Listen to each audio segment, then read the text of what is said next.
नमस्कार दोस्तों, Maharashtra state power generation corporation limited द्वारा जो एक्सपीरियंस इंजीनियर्स हैं उनके लिए वैकेंसी निकाली गई है।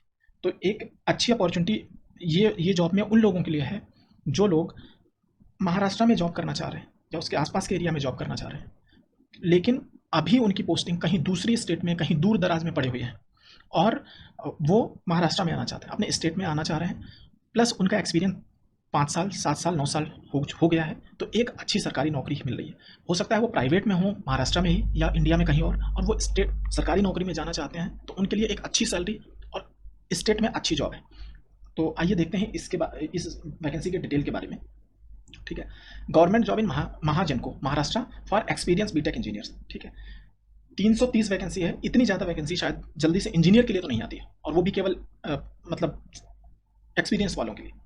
नॉर्मली क्या रहता है, सरकारी कंपनीज में एक्सपीरियंस वालों की वैकेंसी होती ही नहीं है, वो स्टार्टिंग से जाते हैं, एक्सपीरियंस गेन करते हैं, बढ़ते जाते हैं। यहाँ ये मौका मिल रहा है, जो प्राइवेट सेक्टर में भी लोग हैं वो लोग इसमें आ सकते हैं। तो एग्जीक्यूटिव इंजीनियर जो इसमें हाईएस्ट पोस्ट है उसकी, डेप्यूटी एग्जीक्यूटिव इंजीनियर की जो लोएस्ट पोस्ट है इसमें, एडिशनल एग्जीक्यूटिव इंजीनियर की, ये 3 वैकेंसी हैं। केवल इंटरव्यू बेसिस पे होगा। कोई ऐसे जो ये BTech in electrical, mechanical, instrumentation, electronics and telecommunication, power engineering, electrical and power engineering. Application start already हो चुका है, 12/9 से 11/10/2022 तक रहेगा। आइए देखते हैं डिटेल में। तो पहली पोस्ट है, मैं आपको तीसरी पोस्ट से बता रहा हूँ क्योंकि यहाँ से स्टार्ट होगा। एक्चुअली उनके यहाँ इसी से स्टार्ट हो रहा है और ऊपर को जा रहा है। तो डेप्यूटी एग्जीक्यूटिव इंजीनियर जिसकी 103 वैकेंसी है। ठीक है, दूसरा है एडिशनल एग्जीक्यूटिव इंजीनियर जिसकी 154 वैकेंसी है, और एग्जीक्यूटिव इंजीनियर जिसकी 73 वैकेंसी है। तो इतनी सारी वैकेंसीज आई हुई हैं Maharashtra state power generation company limited में। तो आइए देखते हैं इनके वैकेंसीज के डिटेल में। ठीक है, हाँ, तो ये हो गया आपका।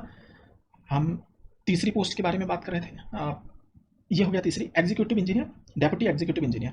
पे ग्रुप 2 है जिसमें 61,830 ये यहाँ से स्टार्टिंग है, और 1,39,925 तक जाएगा वैकेंसी। 3 साल एक्सपीरियंस होना चाहिए पावर जनरेशन में। आप प्राइवेट में भी हो सकते हो, सरकारी में भी हो सकते हो, स्टेट में भी हो सकते हो, लेकिन इंडिपेंडेंट पावर प्रोड्यूसर होना चाहिए। आपको क्या चाहिए, bachelor degree in electrical, mechanical, instrumentation और बाकी सारी ब्रांचेज में। तो आपका जैसे डिपार्टमेंटल, इसी में डिपार्टमेंटल कैंडिडेट हैं वो लोग भी अप्लाई कर सकते हैं अगर उनका 3 साल का एक्सपीरियंस हो गया। पहली पोस्ट हो गई डेप्यूटी एग्जीक्यूटिव इंजीनियर। दूसरी है एडिशनल एग्जीक्यूटिव इंजीनियर पे 1 में, ये 68,480 से स्टार्ट हो रही है, 1,54,930 रुपये तक जा रही है। 7 साल का एक्सपीरियंस होना चाहिए आपका पावर जनरेशन कंपनी में। ठीक है, बैचलर डिग्री इसी में सेम होना चाहिए, इलेक्ट्रिकल, मैकेनिकल, बाकी सबका।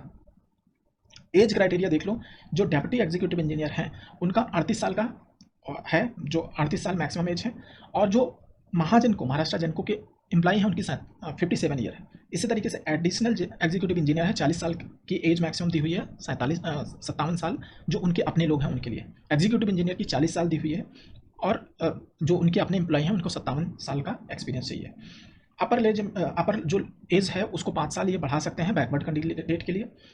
बैकवर्ड में इनके यहाँ SC ST सारे लोग आ जाते हैं, और स्पोर्ट कोटा के लिए 45 साल का, और वो 45 साल तक एज लिमिट दी हुई। अभी एग्जीक्यूटिव इंजीनियर की जो ग्रुप है वो पे 1 है। ठीक है, वो 81,695 से स्टार्ट होकर 1,75,960 रुपये तक जाएगी। ठीक है, बैचलर डिग्री वही सेम है, बस एक्सपीरियंस इसमें 9 साल का है। और अगर आपका एक्सपीरियंस थोड़ा कम है, यानी 5 साल का आपका पावर जनरेशन में होना चाहिए, अगर आप 2 साल नीचे लिखा हुआ है, 2 साल अगर आप एडिशनल एग्जीक्यूटिव इंजीनियर में है तो भी आप अप्लाई कर सकते हैं। यानी ये जो उन्हीं कंपनी में काम कर रहे हैं उन लोगों के लिए। आपका जो एज लिमिट है हमने बता ही दिया। इसके बाद में एप्लीकेशन फीस कितनी है, तो डेप्यूटी सबके लिए 800 प्लस GST, और रिजर्व कैटेगरी के लिए 600 प्लस GST। ठीक है, वेब ओपन ऑलरेडी 12/9 को हो चुका है, लास्ट डेट ऑफ एप्लीकेशन 11/10/2022 है। ठीक है, अब आपको ये दिखा देते हैं कि अप्लाई कैसे करेंगे आप। ठीक है, तो यहाँ पे आएंगे, ये हो गया महाराष्ट्र जनको कैरियर वाला पॉइंट। यहाँ पे आपकी वैकेंसी ये दी हुई है। अब आपको जब अप्लाई करना है तो आपको इन सब में लिंक नहीं मिलेगा, आपको जाना होगा IBPS ऑनलाइन, और इस पे जाके आपको रजिस्ट्रेशन, यहाँ से न्यू रजिस्ट्रेशन करके इसके बाद में आप सारी डिटेल भरेंगे तो जाके आपका आगे बढ़ता जाएगा। फॉर्म ऑनलाइन होगा, इंटरव्यू के बेसिस पे वैकेंसी है मेनली। एक्चुअली इंटरव्यू कम एक्सपीरियंस कैंडिडेट जो इस तरीके के होंगे उनके लिए। तो थैंक यू दोस्तों।